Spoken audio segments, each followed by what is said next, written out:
गद्य किसे कहते हैं, गद्य की परिभाषा है, गद्य है क्या चीज। इसमें गद्य की हम परिभाषा पढ़ेंगे। तो पहली परिभाषा है जो हमारी सामान्यतः मनुष्य की बोलने या लिखने पढ़ने की छंद रहित साधारण व्यवहार की भाषा को गद्य कहा जाता है। यानी सामान्यतः जो हम सब इंसान, जो मनुष्य, हम अपने दैनिक जीवन में व्यवहार में जो बोलते हैं या लिखते हैं, जो लिख रहे हैं, छंद रहित का मतलब होता है उसमें लय तुक मात्रा यति गति ये सब उसका ध्यान नहीं रखा जाता है। हम किसी भी प्रकार के शब्दों का प्रयोग कर देते हैं, बोल देते हैं। चाहे हमारे दैनिक जीवन में चाहे कोई भी कार्य करने के लिए वो कुछ भी कार्य कर रहे हैं तो उसमें हम शब्दों का प्रयोग करते हैं कि नहीं, शब्दों का प्रयोग करते हैं, बोलते हैं, एक दूसरे से वार्तालाप जो करते हैं, तो वही वार्तालाप करने की प्रक्रिया को क्या गद्य कहा जाता है। साहित्यिक भाषा में उसे ही गद्य कहा जाता है। ठीक है, ये हो गया पहली परिभाषा। और ये हो गई दूसरी परिभाषा। एक और परिभाषा इसकी है कि गद्य हमारी स्वाभाविक अभिव्यक्ति है। क्या है? स्वाभाविक अभिव्यक्ति है। स्वाभाविक अभिव्यक्ति क्या होती है? जो हम खुद बोलते हैं, हम अपने आप में बोलते हैं, दूसरे से बात करते हैं, स्वाभाविक। यानी मेरा ऐसा स्वभाव है कि हम किसी से भी किसी प्रकार की जो बातें करते हैं वो स्वाभाविक अभिव्यक्ति होगी। अभिव्यक्ति का मतलब है कि हम बोलते हैं जो स्वाभाविक, यानी हमारा इंसान बिना बोले रह ही नहीं सकता। उसका स्वभाव ही है कि बिना बोले, बिना कार्य किए हुए वह रह ही नहीं सकता। तो उसकी स्वाभाविक अभिव्यक्ति यानी बोलना, वो जो बोलता है, अपने आप जो बोलता है, वही क्या है? गद्य के माध्यम से ही हम अपने दैनिक जीवन में सभी कार्यों को संपन्न करते हैं। यानी हमारे जीवन में जितने भी कार्य हैं, तो कोई न कोई हम कार्य डेली कर रहे हैं। जो दूसरा कार्य करने के लिए जो हम उसमें अपना एक दूसरे से प्रयोग कर रहे हैं, भाषा का प्रयोग कर रहे हैं, जो बोल रहे हैं, और उसी के माध्यम से हमारा कार्य संपन्न हो रहा है, शुरू हो रहा है, अंत हो रहा है, तो उसे ही हम क्या कहते हैं? गद्य कहते हैं। अगर हम नहीं बोलेंगे तो क्या मेरी भाषा को कोई समझ पाएगा? हमारे विचारों को क्या कोई जान पाएगा कि हमारा क्या विचार है, हम क्या कहना चाहते हैं, क्या लेना चाहते हैं, क्या मांगना चाहते हैं? क्या कोई जान पाएगा? नहीं। इस प्रकार से हम कोई कार्य को करने के लिए, संपन्न करने के लिए या पूरा कराने के लिए जो हम दूसरे से बात करते हैं या व्यवहार बोलते हैं, अभिव्यक्ति करते हैं, उसे ही हम साहित्यिक भाषा में क्या कहते हैं? गद्य कहते हैं। ठीक है, देखिए अब भी हम इसके पहले पढ़े निबंध की परिभाषा। अब क्या पढ़ेंगे? हिंदी गद्य में विभिन्न विधाओं के नाम, यानी हिंदी गद्य साहित्य में कितनी विधाएं आती हैं। हिंदी गद्य की परिभाषा हो गया। हिंदी गद्य के अंतर्गत कितनी विधाएं आती हैं? टोटल 15 है, और भी इसमें विधाएं आती हैं। पहले हम इसमें पढ़ेंगे निबंध। ठीक, अब निबंध क्या है? ऐसी कोई रचना जो कि एक निश्चित समय सीमा में बंधी हुई हो। निबंध का अर्थ होता है बंधा हुआ।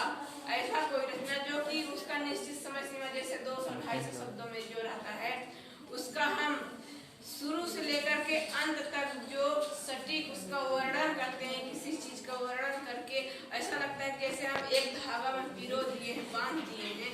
तो उसको जब पढ़ने से ऐसा लगता है कि किसी विषय के बारे में पूरा विस्तार से शुरू से लेकर के अंत तक इसका विस्तार दिया गया है, उसे क्या? निबंध कहा जाता है।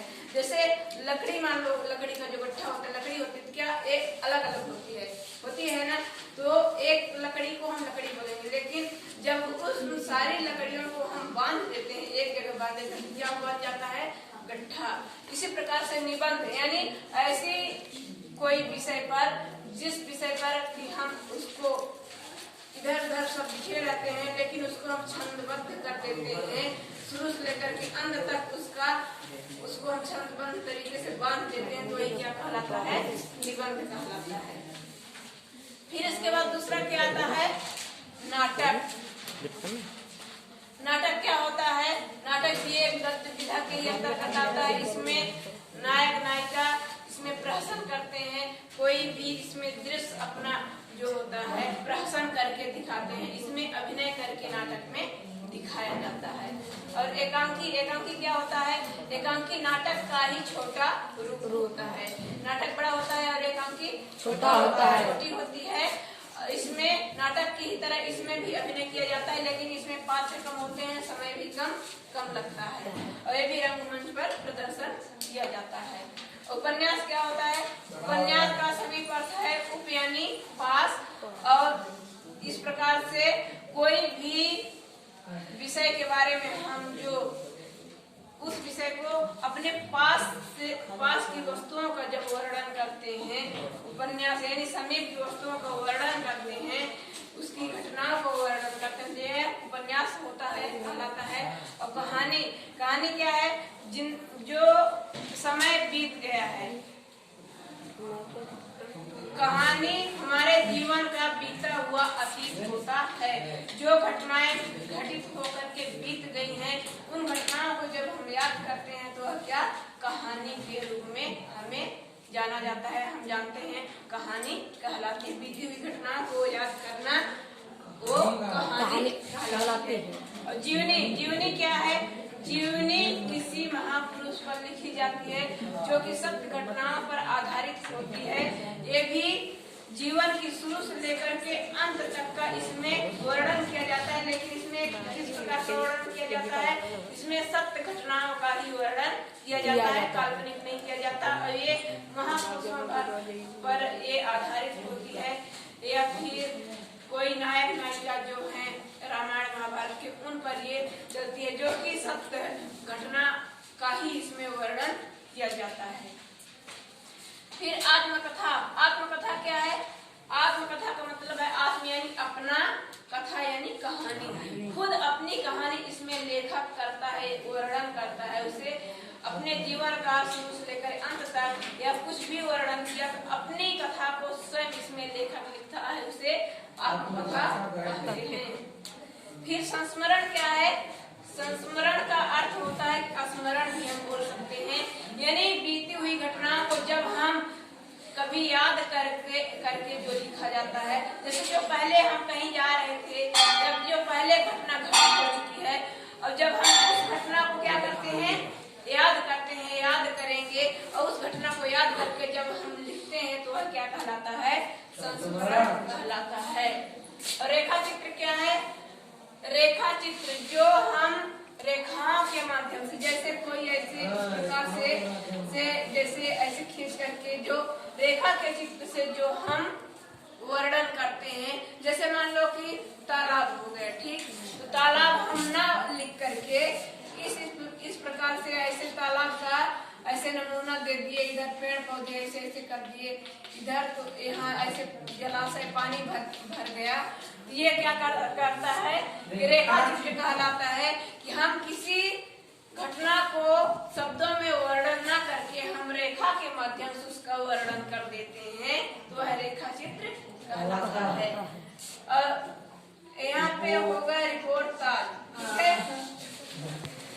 तो रिपोर्ट ताज का मतलब होता है रिपोर्ट ताज का अर्थ है कि रिपोर्ट जैसे कि किसी भी चीज का, जैसे कि मान लो कि कहीं जा रहे, मान लो एक्सीडेंट हो गया और उस समय कोई जाकर के उसका उस घटना का, तत्काल घटना का वहाँ पे उसका पूरा वर्णन कर रहा है, बता रहा है कि कैसे घटना हुई, कैसे से कितने यहाँ पे कितने व्यक्ति मरे, कितने लोग घायल हैं, कितने लोग मर गए। इस प्रकार से हम जिसका रिपोर्ट करते हैं, रिपोर्टिंग करते हैं, तो ये क्या होता है? रिपोर्ट ताज कहलाता है। आलोचना क्या होता है? आलोचना हम जब किसी दूसरे व्यक्ति की आलोचना करते हैं, यानी उसकी अच्छाई और बुराई की तुलना किसी और दूसरे व्यक्ति से करते हैं, तो क्या होता है? आलोचना होता है। यानी दो लोगों के बीच में जो हम अंतर देखते हैं कि दो व्यक्तियों के बीच में क्या क्या अंतर है या उसमें कमी निकालते हैं, वो क्या आलोचना कहलाती है। और यात्रा वृत्त क्या होता है? यात्रा वृत्त में हम जैसे एक स्थान से दूसरे स्थान पे जब यात्रा करते हैं, यात्रा करते करते तो जब हम एक जगह से दूसरे स्थान पे जाते हैं और जो वहाँ का जो जो हम यात्रा करते समय जो भी हम जगह देखे, स्थान देखे या पर्वत पहाड़ देखे, उनका जब हम वर्णन करते हैं तो ये यात्रा वृत्त कहलाता है। जैसे हम मान लो कि सिंगरौली से सीधी गए, तो सिंगरौली से सीधी जाने में हमें रास्ते में नदी पड़ी, जंगल पड़े, पहाड़ पड़े, घर पड़े, इस प्रकार से हम नजारा देखते हैं कि नहीं, देखते हैं उसका, और जब हम उसका वर्णन करते हैं यही क्या कहलाता है, यात्रा वृत्त कहलाता है। और डायरी क्या है? डायरी हम अपने किसी भी डेली जीवन में हिसाब किताब रखने के लिए, जो हम अपना दैनिक जीवन के लिए उपयोग करते हैं कि आज हम क्या पढ़े, कल हम क्या पढ़े, इस प्रकार से अगर हम अपने जीवन का लेखा जोखा एक डायरी में बना करके रखेंगे तो हमें पूरे साल भर का ये पता रहेगा कि आज हमने कितना पढ़ा, आज हम कहाँ गए, कल कहाँ गए, परसों कहाँ गए, इस प्रकार से हमें पूरा उसमें वर्णन मिल जाता है। इस प्रकार से अपने जीवन का जो अनुभव होता है तो ये डायरी में लिखा जाता है।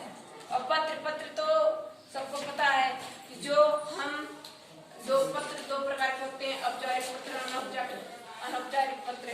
और जो हम अपने परिवार के लिए अपना उसमें जो लिखते हैं, कुछ मंगवाना हुआ या बताना हुआ, संदेश देना हुआ, दूसरों तक संदेश भिजवाना हुआ, ये किसके माध्यम से, पत्र के माध्यम से करते हैं। भेंट वार्ता क्या है? भेंट वार्ता यानी जैसे रेडियो के माध्यम से मान लो कि कोई भोपाल से प्रसारण कर रहा है, उसमें सब लोग बैठ करके क्या कर रहे हैं, सुन रहे हैं, उसकी आवाज को सुन रहे हैं, फिर उसके आवाज को इधर से हम लोग भी उसका जवाब दे रहे हैं, तो ये भेंट वार्ता कहलाता है। यानी आपस में 2 या 4 व्यक्तियों का या फिर ग्रुपों में, समूहों में जो हम लोगों से मिलते हैं और मिल करके जो उसमें वार्तालाप करते हैं, वार्तालाप यानी बातचीत जो करते हैं, वही क्या कहलाता है, भेंट वार्ता। भेंट यानी जैसे कहते हैं कि तुम बहुत दिनों बाद मुझे मिले, तो इस प्रकार से यानी बहुत दिनों बाद दिखाई दिए, यानी मुलाकात हुई। और वार्ता का मतलब है कि दोनों में आपस में बातचीत करना। तो जब कोई व्यक्ति कहीं किसी से मिलता है तो आपस में जो बातचीत करता है तो वही क्या कहलाता है, भेंट वार्ता कहलाता है। जिस प्रकार से ये हिंदी गद्य साहित्य के विभिन्न विधाओं के नाम है और उनका ये वर्णन यहाँ पे दिया है, ये कि कौन कौन से विधाएं होती हैं हिंदी साहित्य की, ये कई विधाएं हैं। इस प्रकार से सब लोग इस प्रकार से ये गद्य की किसे कहते हैं और गद्य की विभिन्न विधाओं का वर्णन इसमें हो गया।